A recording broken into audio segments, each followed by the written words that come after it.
કૃષ્ણ, જય સ્વામિનારાયણ. સરસ મજાની મોર્નિંગ વરસાદ સાથે શરૂ થઈ ગઈ છે આજે. અને મારે અત્યારે ગઈકાલે મેં ગુલાબજાંબુ બનાવ્યા હતા ને, જો તો રેડી થઈ ગયા છે.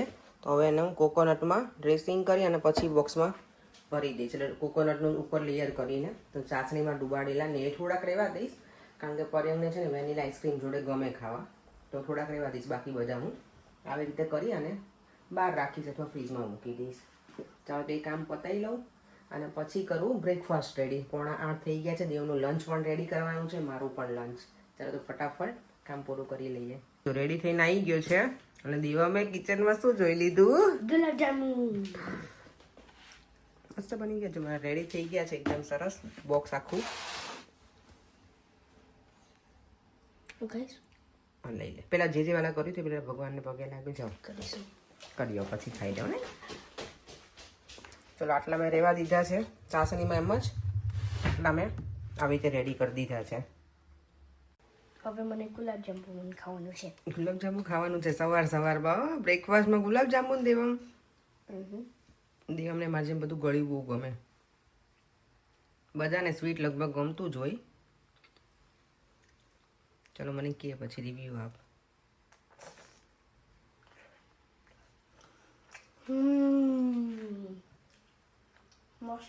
મસ્ત છે.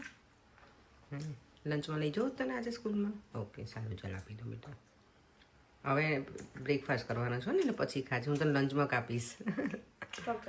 ઓકે. તેમ કેવો ટેસ્ટ આવે છે? આમ રીચ ટેસ્ટ આવે છે. મેં ઘણા વખતથી નહીં ખાઈ લીધું. આમ ઘણા વખતથી નહીં ખાઈ લીધું. ઓકે, એટલે વધારે સારું લાગ્યું.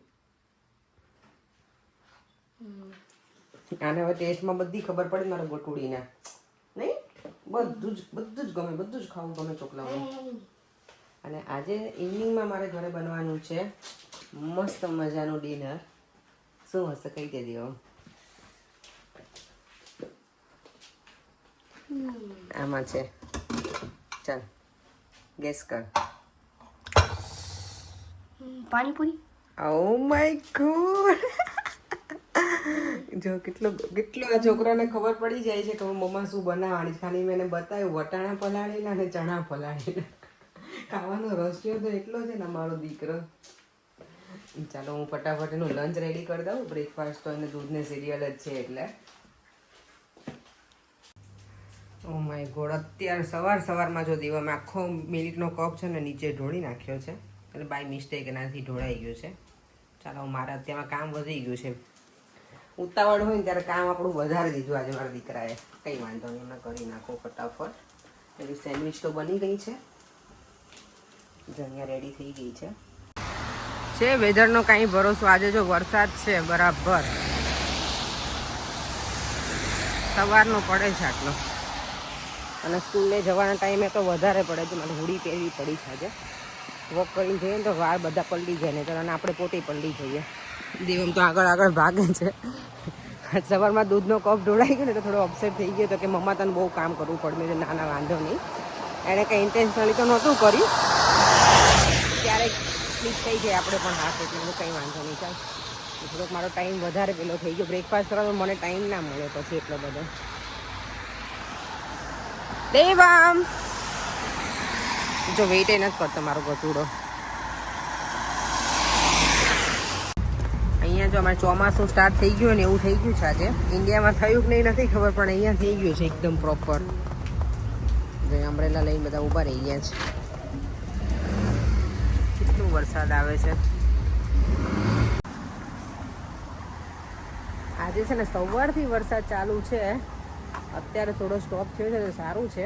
બાકી આખો દિવસ વરસાદ ચાલુ જ હતો. નોર્મલી કેવું કે એકાદ કલાક આવી અને બંધ થઈ જાય, પણ આટલો બધો વરસાદ હોય એટલે કંટાળો આવે, પછી બોરિંગ ડે લાગે. આજે મારે એકચ્યુઅલી બનાવવાના હતા મેથીના ગોટા, પણ પાણીપુરીની પૂરી બનાવેલી છે ને, તો દેવમ કે મમ્મા પાણીપુરી ખાવી છે. એટલે સારું ચાલો આજે એ બનાવી લઉં. મેથીની ભાજી લઈ આવી હતી એના માટે જ, મેથીના ગોટા બનાવવા માટે. પણ એનું હવે કંઈ જોઈએ, કારણ કે આવતીકાલે 11 છે અને પરમ દિવસે પણ છે. પણ ફાસ્ટિંગ માટેની મને લાગે સેટરડે જ છે. મંદિરમાં એવું કીધું હતું કેલેન્ડરમાં સેટરડે છે અને ભીમ 11 છે, સૌથી મોટી 11 છે. તો એવું કહે કે ભીમ 11 હોય ને એ નિર્જળા કરાય, પણ નિર્જળા તો મારાથી તો નહીં થતી. મેં 2-3 વખત કરી છે.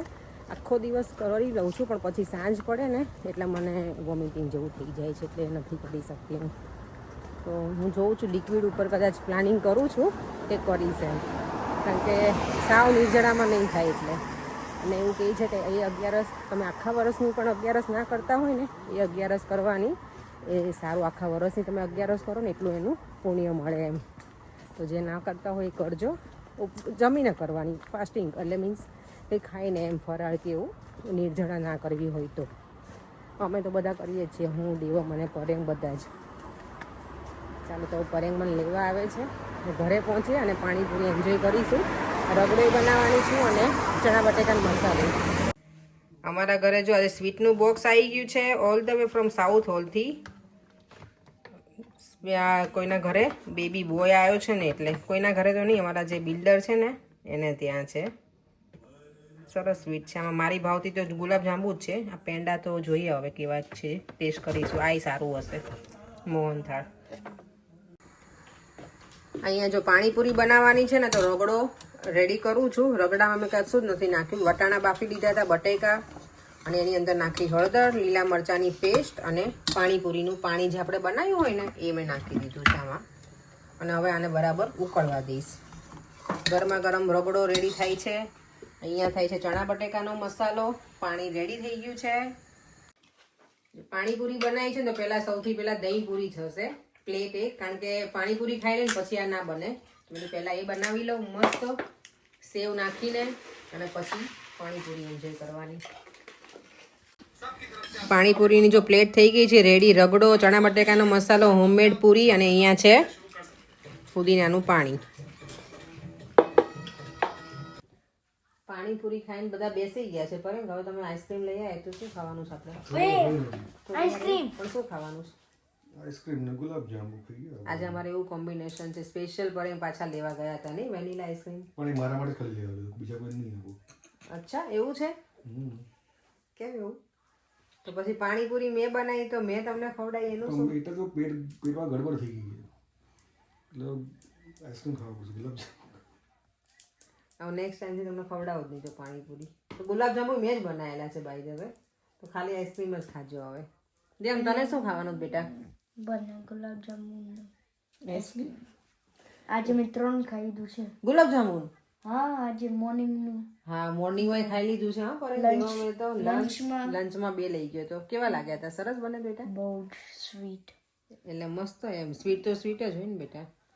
આજે મારે બહારથી બોક્સ આવ્યું છે, એ પણ સ્વીટનું જ બોક્સ છે, અને ગુલાબજાંબુ મેં બનાવ્યા. આવું કંઈ ખબર નહોતી કે બોક્સ આવવાનું છે, ને તો ના બનાવો જ સ્વીટ, કારણ કે એ બધું સ્વીટ અમારા પેટમાં જ ગ્રહણ થશે હવે. પરેંગ તો ના પાડતા જ નથી ખાવાના બહુ, હું જ ખાવાની છું, હું અને દેવાંગ. ચાલો જો ત્યારે પાણીપુરી ખાઈને બેઠા છીએ. પાણીપુરી હોય ને એટલે એટલી બધી ખવાઈ જાય ને, બેઠા બેઠા એવું થાય ખાધા જ રાખે. અત્યારે ફૂલ થઈ ગયું છે, વધારે ખવાઈ ગયું છે એવું છે. રગડોય હતો અને મસાલો પેલો બટેકા ચણાનો, એટલે હેવી લાગે છે. થોડી વાર એવું થયું કે વોક કરવા જઈએ, પણ બારે વરસાદ છે એટલે કંઈ જવું નથી. શાંતિથી તારક મહેતા ચાલે છે જોઈએ, અને આઈસ્ક્રીમ એન્જોય કરીશું થોડી વાર પછી. પરેંગ, આ ફોન પાછો તમે ઓલ્ડ ઇઝ ગોલ્ડ નીકાળ્યું બહાર આપણું? કેટલો ક્યુટ ફોન છે. નાનો મારી પાસે એક એક્સ્ટ્રા સિમ કાર્ડ હતું ને, તો મેં એમાં રાખ્યું છે. ઓકે. અને ઘરમાં જ ફોન રાખવાનો, ઇમરજન્સી ક્યારે જેમ લેન્ડલાઇન હોય આપણે એ રીતે આ લેન્ડલાઇન પણ કેટલો ક્યુટ લાગે છે. આઈફોનની ફોન છે ખરેખર. આ કયો છે આઈફોન? મોટી સાઇઝ ના જો કેટલો નાનો ફોન છે. ઓ my God, I love it. આ કઈ પેલું છે કયો આઈફોન? 5S. અને અત્યારે મારી પાસે છે 16 Pro Max. My God. તું આવી ત્યારમાં લઈ આપી દઈ છે.